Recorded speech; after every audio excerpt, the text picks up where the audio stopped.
old men are sitting on the steps at the Heritage House. And as old people do, they're talking about death and dying. So the first guy says to the second guy, he says, when I'm dying, I want to be laying by George Washington.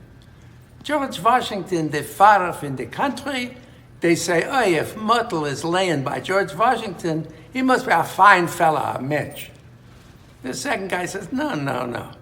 I want to be laying by Abraham Lincoln, the great emancipator. He was a fine fella. He saved the country. If I'm laying by George Washington, they're going to say, Jaime, such a fine gentleman. The third guy says, you see, you're both wrong. He says, I want to be laying by Bessie Silverstein. First two look at each other and say, Bessie Silverstein ain't even dead yet. He says, neither am I.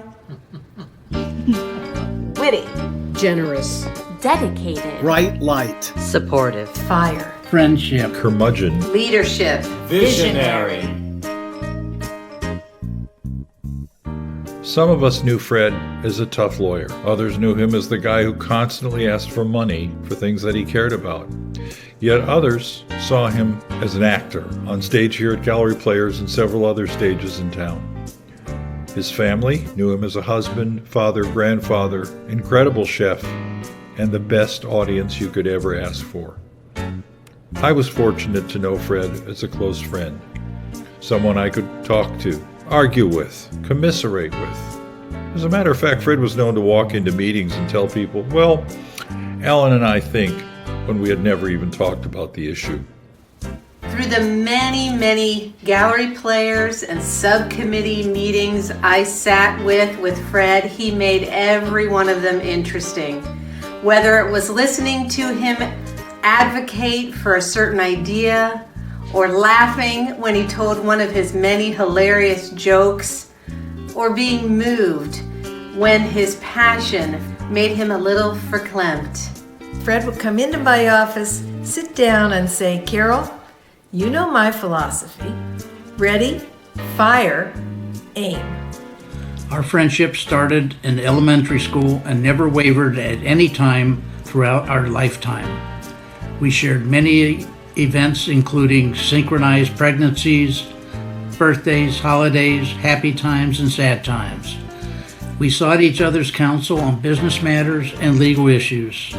We traveled many times to New York for pleasure and theater, and oh yes, fabulous restaurants wherever we landed. I have this amazing, fantastic memory of Fred loving Carol so much that he planned the surprise birthday party for her on her 50th birthday. My late husband was a composer, Marvin Hamlish, and he composed a musical called The Goodbye Girl. And the world premiere was in Chicago, Illinois. And Fred had all of Carol's friends and their friends fly out, and he made this big party around this world premiere. And Fred had everything you could possibly imagine for Carol. Fred did everything for Gallery Players. He was the bright light on the marquee. He had a hand in bringing Broadway performers, composers, picked scripts. I think I remember him best as Ziegfeld, the impresario, the guy that got it done. In 2017, I cast Fred as Dr. Grimwig in Gallery Players' production of Oliver. Shortly before opening night, Fred went to see the doctor and was told he needed immediate hip replacement. He didn't want to drop out of the show, but the doctor forbid him to walk. So we put him in a period wheelchair and creatively reblocked the scenes he had on stage level. Fred was so good, most of the audience thought that's the way the part was originally written. We loved being in Fiddler on the Roof with Fred. He could be our rabbi anytime. He would sit backstage whispering every actor's line along with them, and he would sometimes mutter to himself if an actor forgot a line or messed one up, because each line was very important to Fred. I have been watching Fred Looper on stage since I was a teenager, mostly at Gallery Players, but occasionally at other places, and I've always been a huge fan of his. So imagine my surprise and delight when he walked into my auditions for Guys and Dolls a few years ago. I learned from him, other people in the cast learned from him, and when it was over, I got the most beautiful note thanking me for casting him in the show, a note that I will cherish forever. Music, I can wish you merry music while you're young and whisper when your hair has turned to gray. But more I cannot wish you than to wish you find your love, your true love is there. With a sheep's eye and a licorice too, and the strong arms to carry you away. We miss Fred. We always will. Your light will never go out, Fred. I miss you, my dear friend.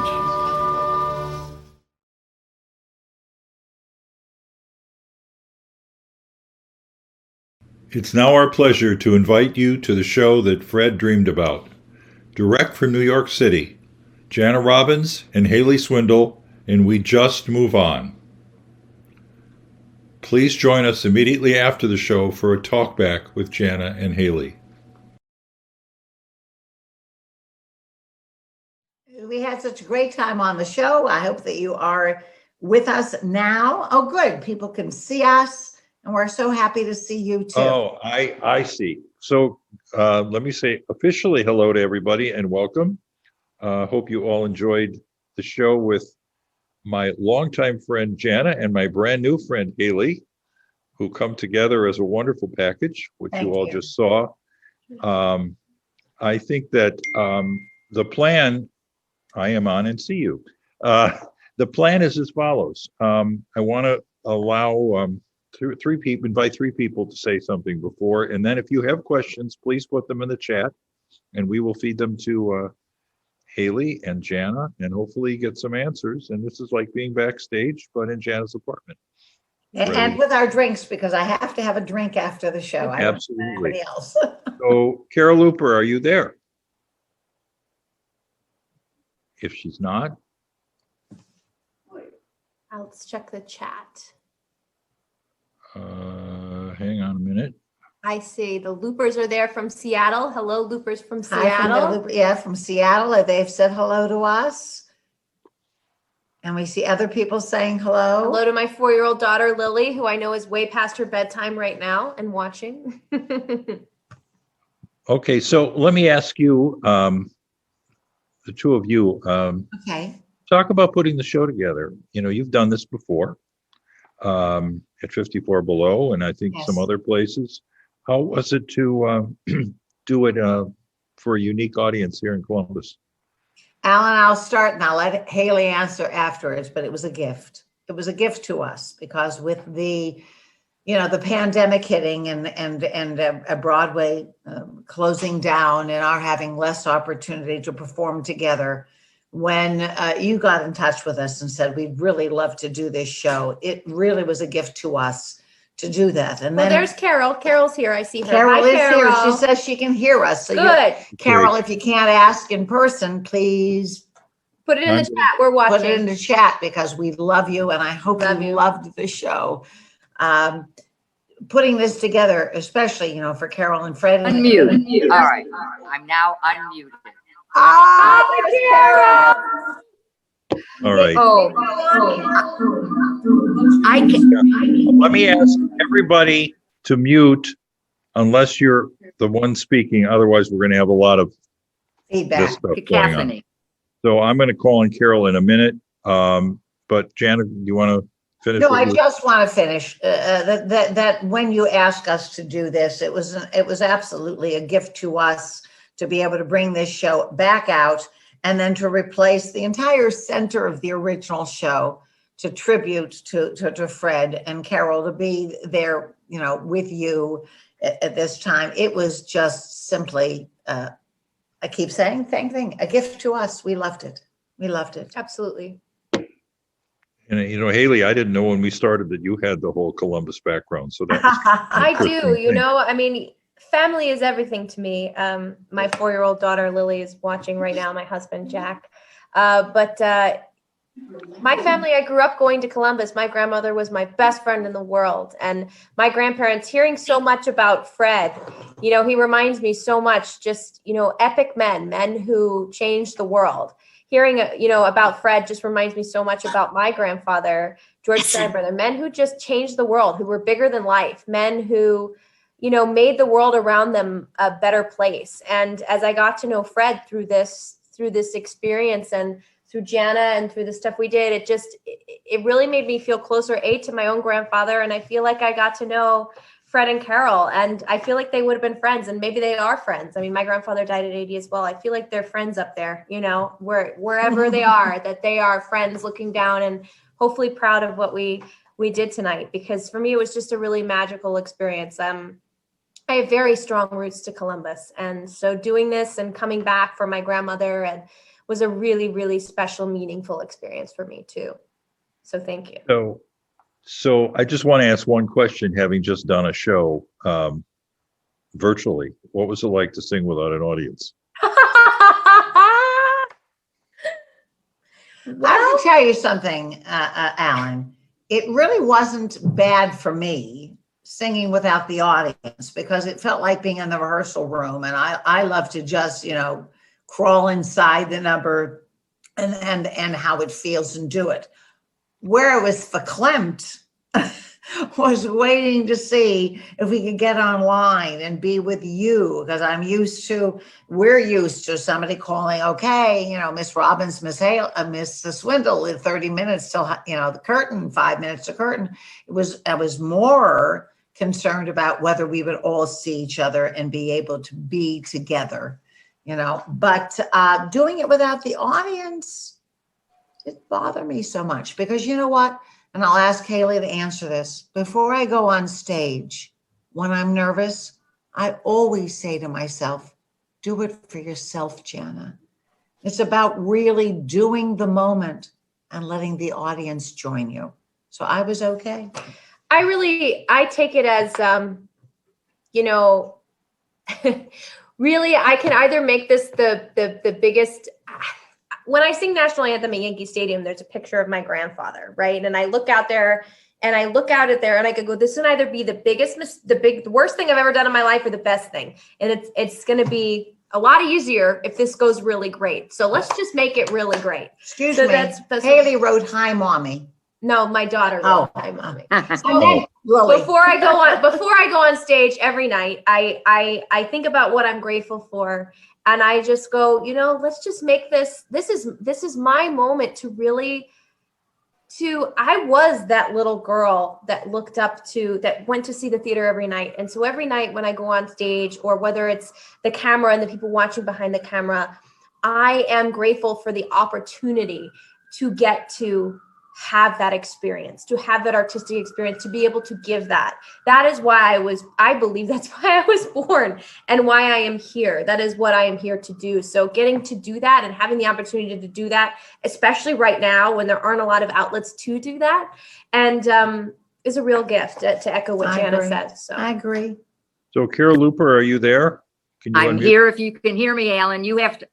There's that voice. We hear you, Carol. We hear you. That TV voice. We know you, Carol. So any reactions, Ms. Looper? Well, first of all, I think I can stop crying, but I'm not sure. I have a feeling I've gone through one box of tissues and I will probably go through a few more. I don't know if you two saw the tribute that they did to Fred that ran before. Yeah, we did. It was so that had me halfway off my chair in tears. And then hearing you sing his songs that he loved so much. I remember as Ben Franklin, he danced with Mrs. Jefferson at the end of the song, and they harmonize. And I know all the words, and it was a wonderful experience. Thank you for doing the songs that you did. The Kander and Ebb songs are wonderful. And thank you for doing the songs for Fred. He truly, truly loved those songs, especially More I Cannot Wish You. He was not able to sing that at Betsy's wedding because he would have cried. He practiced it 40 times. So he gave it to our cantor. And the cantor sang it to her as she was walking down the aisle. But thank you for making the Looper family, and they're all here, but they don't want me to turn the thing around. But Looper family. Love you. Thank you again for doing this. This is a highlight of my life. See us. Yes, please. We have a lot going on, so you better come and see us, Carol. Damn Yankees is one of my all-time favorites. We always cried when we heard Goodbye Old Girl. And so, oh my goodness. So thank you for doing that. And I hope to get there to see it. I love that. Thank you, Carol. So somebody asked, for each of you, what has been your favorite role in your careers? And the other half I already asked you. So what's your favorite? I'll let Haley go first on that. Well, honestly, I mean, my favorite role is whatever I'm doing right now, right? So, I mean, but I would say most recently, I have loved playing Mama Morton in Chicago on Broadway because the whole experience has been incredible. The company is incredible. It's not just about the role you're playing, it's about the people that you're with and the family that you're with. I know you know that at the Gallery Players, I really feel like, from what I've heard, although I've never worked there, that it really is a family. And that's what Chicago on Broadway is, a family. And I've become a part of that family. In fact, the amazing woman who is the technical director at Chicago is the technical director of all my shows, who watched the show tonight, Susan Goulet. And I mean, we really are a family at Chicago, right? And I play Mama Morton, and the role is a wonderful role. It's an amazing role. I'm in and out of the show, and I've loved playing the role. But the show itself, even when I'm not singing my song or whatever, Mama Morton sits on the side of the stage as Mama Morton. So I get to watch Charlotte Dubois, an ex-Tony winner, an Oscar winner, doing Roxy's monologue every night from 2 feet away. I get a free show every single night watching. I just can sit there and go, oh my gosh, I am watching Broadway history every single night. And I just pinch myself, because to me, growing up, Broadway was Fosse. Broadway was these Fosse dancers, and watching these incredible dancers and singers every single night. And I did over 100 shows in between 2019 and 2020 as Mama. Getting that experience overall was just an incredible, being a part of that family has been the most wonderful part of my career. So that would be my answer. What about you? Yeah. My goodness, that would be hard for me because there's many, many, many, many years. So I loved Haley's original answer, which was, whatever I'm doing now. Hold on, my daughter's going to bed. She said, I love you, Lily. Good night. I think no matter what, I've done a lot of plays. I've done a lot of straight plays. The characters are unbelievable. And I'd be hard to say. I think it's still Gypsy. I think it's still Mama getting Rose. to play Mama Rose in Gypsy. When I first had the opportunity to audition, to stand by for that, I had decided in my career that I wasn't going to stand by anymore. I wanted the role. I didn't want to stand by anymore. And when my agent called me and said, what about you covering Tyne Daly on Broadway and Gypsy? Thought to myself, first of all, I loved Tyne Daly. I loved her early on in her career on television. And I actually thought that Gypsy and Mama Rose in Gypsy was the quintessential role for a woman at that point on Broadway. So I would say it was most likely, the most wonderful thing. One of our friends has actually written in chat, what role have I ever played that I would want to redo it and produce it on Broadway? And I have to answer to that lovely friend, and it's someone who worked with me on Fiddler on the Roof, and I absolutely You're cheating. love Alan's you. supposed to ask the question. Oh, I'm sorry. You're cheating. I'm sorry. That was my next question. Anything that I've ever been in that I would like to work on again, I would like to direct it more than I'd like to produce it. I love directing as much as I love producing. But what's the answer? What show? That answer I don't have yet. We got to think about I don't know. I'll think about it. Maybe I'll it's think directing about it. me. You can direct me. I will. Yeah, I'm going to direct her. Hey, Haley already said she's going to do Funny Girl, and I'll direct it. That'd be fun. Oh, maybe we'll have to do it again at Gallery Players and have My it. a third funny revival. story. My grandfather produced the first national tour of Funny Girl. Is that Really? something? There's Really? a little factoid. Tell us a little bit about Damn Yankees. Do you have any idea? Well, assuming I've been involved with Broadway them. opens? It's always been my dream originally. I mean, to produce Damn Yankees, right? Because my family obviously is involved in baseball. They've been involved. My grandfather owned the Yankees. That is my family history, their legacy. And when I look at producing, which I got it, I was involved in producing, but really became largely involved with when I met Jana, and we formed a production company, and she's really mentored me with that. Thank you. You have. You're welcome. But thank you. Thank you. Thank you. So I've really gotten involved with producing through Jana, and I'm very grateful for.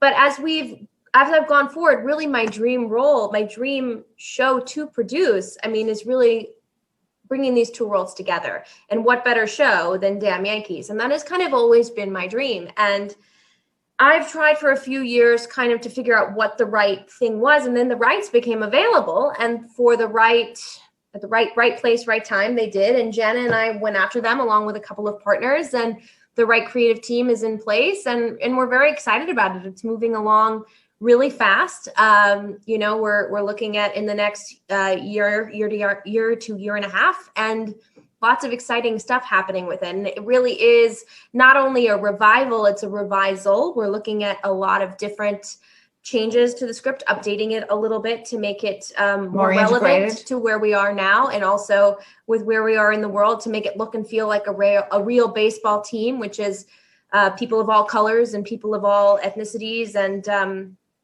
that speak all languages. So it's a very, very exciting project for us, and something that, and I'll let you talk now. No, I think Haley is even saying it even better. And the truth of the matter, this is a sneak peek into that conversation, because there is not there will be a full, of course, announcement when You we're guys ready are the to first go. to hear this, So by the this way. is like inside scoop, and keep Right. it to yourselves in some manner, but we did want to share it with you. But soon there will be an actual national announcement for it, and that you will see the amazing team that will be involved in this. This will be epic, because Haley speaks to it better than I do. But after the shutdown and what everybody has been through right now, there has been no baseball, and everybody knows Yankees is New York City. Everybody knows that Broadway There's been is no New York Broadway, City. not no baseball. There's been Well, some that's baseball. true. There's That's been true. baseball, But no when it all fans. comes back, that it comes back together, is going to be extremely exciting, and the kind of entertainment I think that people will want to see. So speaking of things coming back, do either of you have any inside information on Broadway limping its way back? It's really a day-to-day thing. I It think is. our best prediction is really the fall. Although Cuomo just announced that things will be at limited capacity, I think, it's very difficult for producers to have things open that way. Hamilton is saying July right now. They are really increasing pace of vaccination in New York right now. So hopefully, I'm hoping fall. On the day to day, Alan, we're really just paying attention to what's going on in the rest of the world, and finding out, when that will happen. When it will happen is when enough people are vaccinated.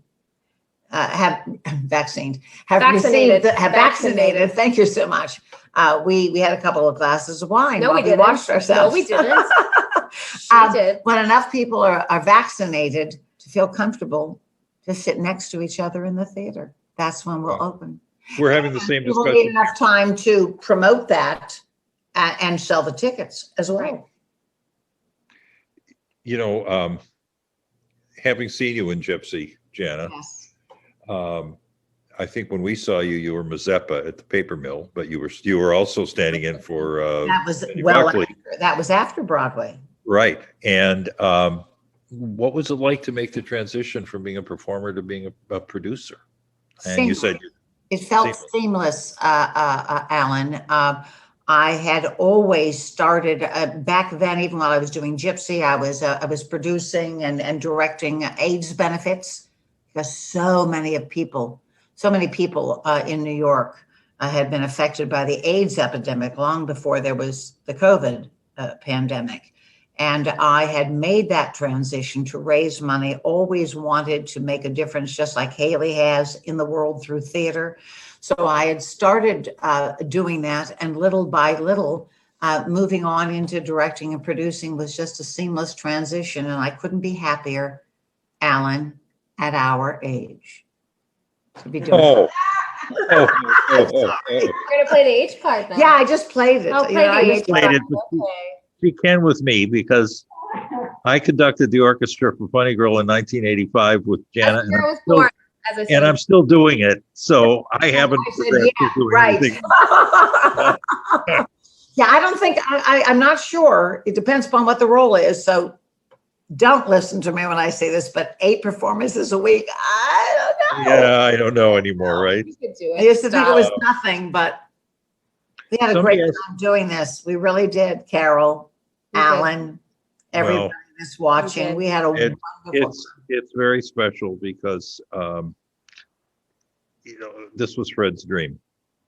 He wanted you back here, Janet, to play a role in a show or to do this or whatever. By the time you asked me, this duo thing had happened. We had just won the 2018 Cabaret Award. Here we- Right. I said, well, we got to do this. Right. Yeah. So, it's kind of nice to see all the pieces come together. The idea, the invitation, the show that you both had, your willingness to be flexible, and do all that. Somebody asked, what's the best advice you've ever been given? Either one of you or both of you. I think for me, it's be a sponge and learn from everything around you, the things you like, the things you don't like, the things that frustrate you, the things you don't understand, the things you do, that everything around you is an experience and a lesson, the good things and the bad. And I think that has taught me a lot as a performer. And also in this career for me, all the things that I didn't, there was a reason. I was told on a Friday, I was supposed to be in the revival of a show on Broadway. And on Monday, I was told, oops, we made a different decision. And I was absolutely heartbroken. It was Les Mis, and I was devastated. But if I'd gotten that show, I never would have gotten another show in Las Vegas, which is how I met my husband and how I had my daughter, my daughter's a joy. So if that had happened, X would never have happened, right? So there's a reason in everything in life. And so I guess that would be my answer. Well, I think there's a reason. You talked in the show about Bashert, and that's Bashert. Yep, to share it. Yep, that's a real thing. And I'd like to answer that. I don't think it ever came up from outside of ours. I'm going to answer that, but I'm going to also ask you a question, Alan. What I've always said to everybody is, I don't think it's what was told to me. I don't think anything is what was told to me. It's what I've learned along the way. Believe in yourself. Follow your passion. If you have a passion for something, it doesn't matter whether anybody else says to you, oh, you should do this, or you shouldn't do this, or mom or dad, or whoever, says, be a secretary, have a fallback position. No, follow your passion. Do what makes you happy. And Haley and I were both meant for this, and we do what we love. And so that's my answer. And nobody said it to us. It just is following the gifts that God gave us and doing that. So many people are writing to us, Alan, in the chat. They're looking, they're watching. All right, and there will be. I was just going to say there will don't be no reason to fidray about ask. the chats. Don't fidray fidray about the chat. But Alan, is there any way to capture the chat? Because anybody that's asking that doesn't know how Melanie's to watching. Melanie's right there. Melanie, Alan, this is all- watch the chat. We're going to because answer all the questions. We would like to Yeah, it's answer all the questions We're gonna any way we could. But to echo what Jana said, I grew up in a baseball family where Yes, I am. it was sports all the time. And I was the girl in the hallways belting "Don't Cry for Me, Argentina" while the baseball game was blaring. And that's just who I was. Like, that's always been who I am. And that's all I ever wanted to do. And I'm lucky that I came from a very supportive family, but the rest of my family is pretty much all in baseball. And I said, okay, I love you guys so much. I'm going to move to New York and audition. See you later. And I booked my first national tour the first week. I was off doing my thing, and it's always been about me charting my own path and following my own dream. And I'm grateful and lucky that I have that passion. And, like what Jana was saying. Me too. What from your last show? Yes. you have a favorite moment, a favorite line, a favorite thing that happened? Somebody asked me. From which last show? Our last show. Our last Well, show. it could be the one before that. I don't know. I don't mean your last Amy's cabaret last show. Your last show probably- is Chicago. Our last show together. Our last show and our together? first show together Either of you, it doesn't matter. was this one's for the girls. Yeah, but I would think the question was more about the Broadway show that you were in, or a musical theater piece. Is there a favorite moment? Is there a favorite anything, or is it just whatever you're in at the time, as you just both of you said? I'll answer very quickly. Rose's Turn. It's on YouTube. Go find it. It's amazing. She steps into the spotlight and talks about doing it for herself, not living through her children, not living up to, it's not there, but we all have that, our parents' expectations of us. It's about living into the moment that we want to live. Rose's Turn, Gypsy, on YouTube. I'm not going to go as deep, but I really could. She's such But I a love deep when person. you're good to mama, mama's good to you. That's my favorite moment. That's pretty deep. About Haley. reciprocity. Reciprocity. That whole song. It's I fun. think that there are some people who kind of want to know, so how does the meaning of a show impact you? Is there a show that you've been in, or an experience you've had that had not just the role, but a life lesson or something that touched you? Like you mentioned, I think Mama Rose's Turn is certainly an example of that. Yeah, but Alan, it's not one show. And you know this, it's a lifetime. It's the shows that come into your life or the shows people see you doing. And if you actually reach inside the character and the heart of the roles you play, every single one of them impacts your life and your growth and your understanding.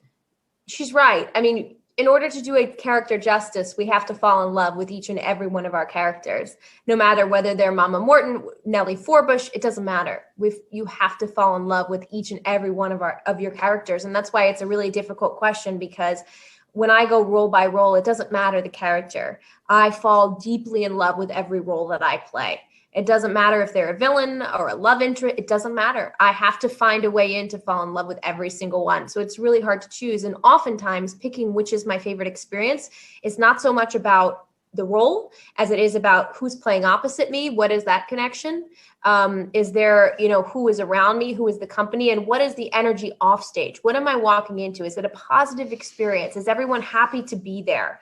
Do we leave all our stuff at the front door? And what is it, a happy work environment? And am I excited to go to work every day? And that, and it's all of that too, I think that one of the things about musical theater is that different shows have different meaning at different times, and some have universal meaning.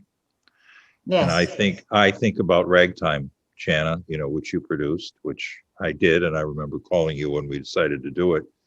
And that the message of the three groups coming together, and the issues of racism and anti-Semitism and all those things that were so important. And now I just said to somebody recently, it's time to do Ragtime again.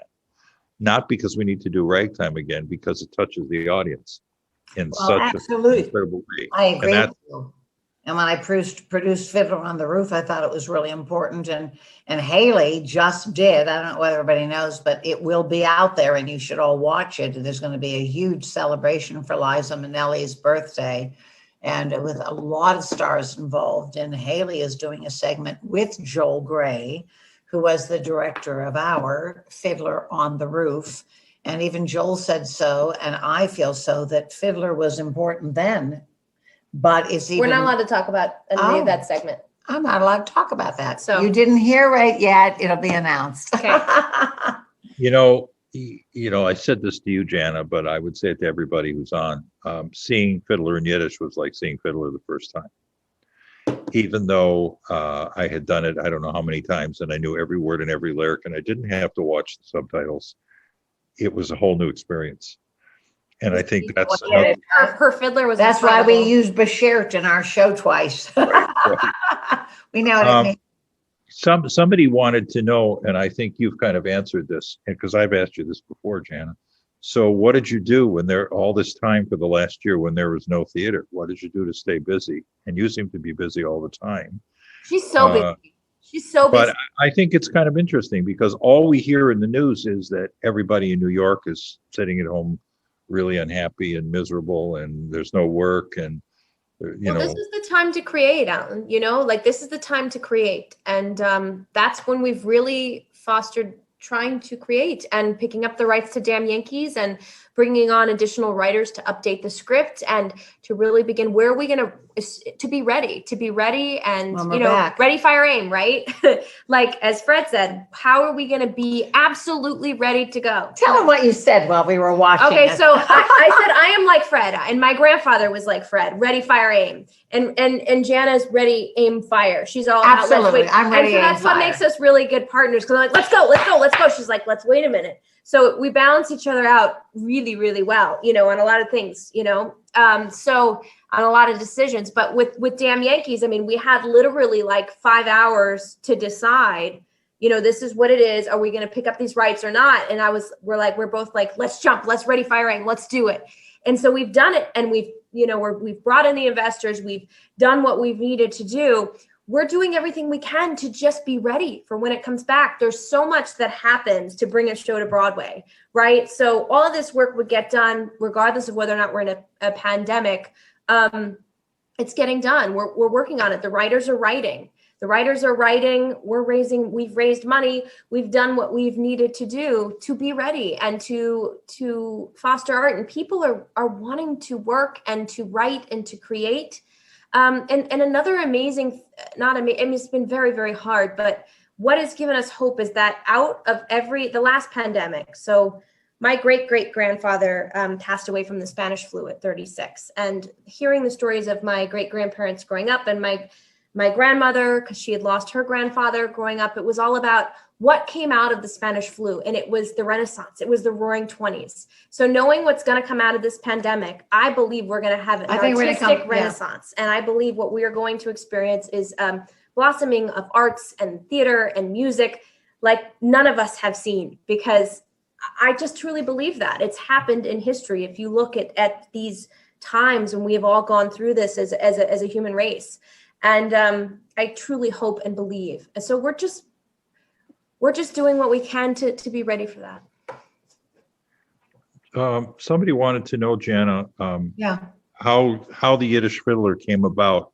I know you weren't with it from the beginning, but it started off as a small idea. I think I don't think anybody dreamed it was going to. I really wasn't behind it then. I was lucky enough to be on the board of the Yiddish Theater at that time, and thank God I was asked, and I was very honored to be asked. And what happened was that Haley's sending this to me. This is your close-up while you talk. While she sends a text. No, I'm having a glass of wine. Well, not thank you. Way to call me out. It was pulled together in a way that I was on the board, and I have to tell you the truth. When I was originally talked to about it, they said, what do you think about Joel Gray directing a Yiddish revival of Fiddler on the Roof? And I said, who needs another Fiddler on the Roof? Every high school has done it. Every regional theater has done it. There was just 3 revivals on Broadway, and I thought, who needs to see Fiddler on the Roof again? I thought it was tired. And then they talked to me about what it meant now, politically now, about what was going on with immigration now, and what it would mean to put it in its real language. And all of a sudden, I swear to you, it was a person, and I hope you're watching at this some point, Chris Massamine is the person that came to me. And when he was done talking to me about it, I thought, oh my God, I'm hooked. Now, guess who I took to opening night? Miss Haley Swindle. And we both sat there and went, oh my God, this has legs. And he came up to me and he said, do you think that this could move to Broadway? I said, listen, tell me if anybody else is interested. That's what I originally said. Do you remember that? Mm-hmm. Let me know. But a couple of weeks later, the Wall Street Journal got the idea and heard that people were interested. So he asked, would you talk to the Wall Street Journal? Alan, I thought about that for about what? A half a second? I said, when I talk to the Wall Street Journal, of course I would talk to the Wall Street. I said, this should absolutely move. And right after it came out in the paper, then Hal Luftig, a well-known Broadway producer, said he was interested too. And the rest is history. It was created without being on its way to Broadway. That's what Haley and I are talking about right now. We just Just both doing looked what at you each other love. after I saw it, and I mean after we saw it, and it was like, and she knew, and you ready, fire, aimed at that one. Yeah, I did. You ready, Yeah, fire, I aimed. usually ready, aim, fire, You but ready, I ready, fire, fire, aimed. Yep, she did. Yeah. Thank Follow goodness your you did. passion. Follow your instincts. Whatever. So another, totally unrelated to that, back to tonight's show. How did you determine what songs you wanted to do? Oh my What do you- goodness. Well, do you want me? Did I start? Because I mean, you had a lot to choose from. Well, I mean, you heard the story that, so Jana and I were in an off-Broadway show together. Jana was busy producing 87 Things, and I heard her sing, and I was just, Two or three, I hadn't Alan, started 2 on or Broadway 3. yet. This was maybe, 3.5, 4 years ago, and I was like, wow. And I was like, I had done my 54 Below shows. I said, I need to do a duo show with her. And I'd always thought of doing a show called The Rink, which was I didn't talk about this in the show, but it was a show between Cheetah Rivera and Liza Minnelli. That was the original thing. They played mother and daughter. And I went, oh my goodness, we need to play mother and daughter in The Rink. And I went to her, I said, we need to do this. And we should do this at 54 Below. And that was written by Kandra Nebb. And so out of that idea came the idea of Kandra Nebb. And Kandra Nebb music is, we fell in love with it because I think we talked a little bit about this in the show, because they showed, we both have always been about a corresponding strength and vulnerability as women in the roles that we play. And we felt like these songs all showed that. And in terms of the individual selection of songs, it really came from songs that we'd either, I don't want to say it's songs we've done, because most of I'd never done any Most of of the the songs we haven't. I'd never done them. Yeah, no, what I want to add to it, and Carol, I see you're here. I wish we could see you, sweetheart. I wish we could actually see you, but we lifted, what we did for tonight is there was a section in the show that was actually from The Rink, which was what Haley's just talked about 4 or 5 numbers where I played Haley's mother, and we did Chief Cook and Bottle Washer. I sang, and we sang the one about mother and daughter. Yeah, with, what's that one? What's the one I said? can't remember. I like washing dishes. Yeah, what's the name of that? I don't know. You don't even remember anymore, Carol, because we wrote it for you. But we just lifted that section out and put it in about Fred, and to honor Fred and to honor Carol. And I think it made this evening for us brand new and very, very moving. I hope everybody It was else actually our liked it as favorite well. part of the evening. I mean, We thought it was the best part of the show, actually. It was our favorite part to do. Yeah. I want to compliment both of you on making this so personal to Columbus, not just to Fred, but to Columbus, because it would have been very easy, to come in and do the canned thing and add the part to Fred, which was so important to me and many others.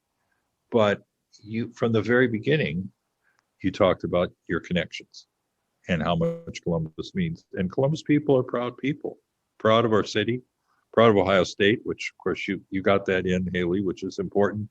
Go Bucks. These are my But grandmother's also- earrings, by the way. I wore them for tonight. She was my best friend in the world, and I know, my grandparents were my best friends, and I never got to go back there while she was alive, and so getting to do this was special. Well, you're back. Have us back when COVID is over. We'll do something else. Instead of having one person come back to do a show, you heard it. We'll come back. Let's do the Rink. We'll do The Rink. And we have a couple others too. Or we'll do Funny Girl. And this time I'll do B. Roth's part. You saw me do that. I gave it to her in that song, So I think you kind of answered part of this, but let me ask the whole question, and I think we'll start wrapping up pretty quickly, pretty soon. When did each of you realize that theater was what you wanted to do? Haley, you talked about the trumpet, and not the trumpet, about the sports people in your family, and you were out in the hall dancing. Yeah. So I guess you knew. Jana, I how was did 4 you know? years old. 3? My mother sent me to the Gene Kelly Studio of Dance. I had a solo there. My mother always wanted to be in theater and never did. She took dance lessons with Gene Kelly, and she married my father, who looked like Gene Kelly, when she was 19 years old. And when I was 4 years old, she sent me to dancing school. And when I was 6, I wasn't 4, I had my first duet. Oh my God. Isn't this interesting? I love chasing have to bubbles. send you. I'm forever blowing I'm sorry. bubbles. I'm sorry. And my daddy bought me a bubble blower. And I did it with a blonde young lady Not and me. It wasn't me. And I knew that I loved it. And it's what I wanted to do for the rest of my life. I was 6 years old. As long as I can remember, I sang. I don't really know. Nobody else in my family really sings. My grandfather sang. He was in Glee Club at Williams College at the same time Stephen Sondheim was there, which is very interesting. And he was in the band at Culver Military Academy in Indiana, where I went to school. And he donated the marching band place for my grandmother at Ohio State. So there's music in my family, but I had this voice that I was just born with. And I always had it. I don't know where it came from. I think it was a gift from God. And I'm lucky enough that I have always had it. I knew that I wanted to nurture my acting skills as I got older. And I did that. But my grandfather growing up, when I would be in New York City. So I was born in 1985, as I said. And so when the Yankees were really winning. Excuse me. The year I did Funny Girl. We get it. Go ahead. So in 1996, 98, Got that. the Yankees were winning, right? So that's when they were winning. So I would fly up from Florida and I would bring like pictures from 8th, 9th, 6th, 7th, 8th, 9th grade from school and blow them up in 8x10s and be like, see you later, Mom and Dad, in 8th grade, and show up at open calls and just like sit there in the line and learn how to audition. And I would tell them I was going wherever and they let me. And I started getting callbacks. And that's how I learned about the business. I looked it up online and I started going. And I kind of learned the hard way about going to auditions. And I knew that's what I wanted to do. And when that got to high school and college, I used my senior picture and I just kept doing it and getting callbacks. And my grandfather always loved the theater. He stayed at Feinstein's at the Regency Hotel in New York. And I used to sneak in with him when I was a little girl. I was like Eloise at the Plaza, but at the Regency, we snuck in to see Barbara Cook. I would see Keely Smith. I was way too young to be going to these shows, but I saw them.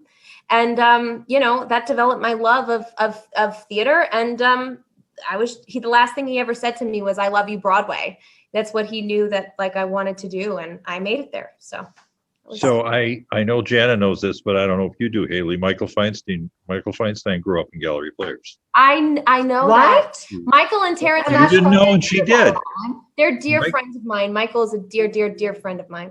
Michael, well, I think ran the lighting board originally, and he started playing the piano when he was, for people in high school, etc. And Harold Eisenstein, our longtime director who directed Jana, may he rest in peace. His name is on our stage, was Michael's mentor when he was younger. And when we opened the theater, Michael came back into the show for us and started a fund. So everything's connected. That's why you never say anything bad about anyone, because everybody's connected to everyone else. So I think we could go on and on and on, but I want to thank you guys. You worked really hard on the show, though it was last week. But I hope you enjoyed watching it together. We all enjoyed watching it.